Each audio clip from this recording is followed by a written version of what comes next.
Welcome to Swim Easy Speed. Today we're going to look at, we were working on some stuff in practice the other day with an athlete, and I thought I'd show you guys what we were doing, and then how we'd handle it when we'd be in just kind of a one-on-one session. So here's what we were looking at. So this athlete, you can see what we want to look at is, his arms are kind of straight on the pole.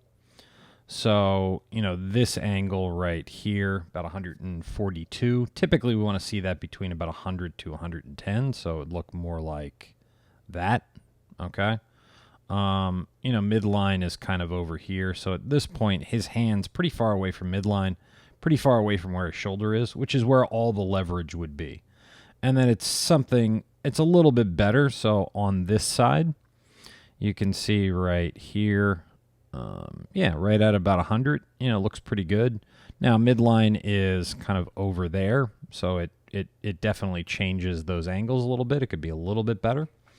But then, we talked about it, and I gave him some cues to work on it. And what you can see is this is kind of some of the implementation of what that looks like.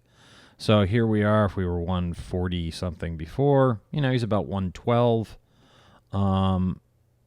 We figure midline is there. There's where his shoulder is. Now, it's still kind of far away from here, but it's certainly better than it was. And at this point, he's putting a lot less pressure on the top portion of his shoulder.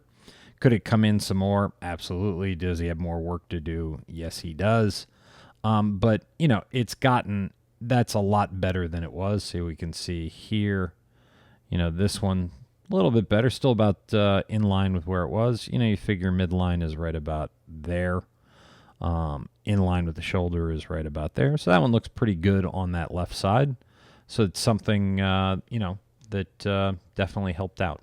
So, if we were working on this in the endless pool, we'd be doing something along the lines of like the dog paddle drill, but also something to get the core engaged. If we wanted to add a little bit more complexity to it, we could also throw in some mitts while doing the dog paddle or long dog drill. So, as always, thank you for tuning in. Please like, share, comment, subscribe, and I hope to see you in the pool soon.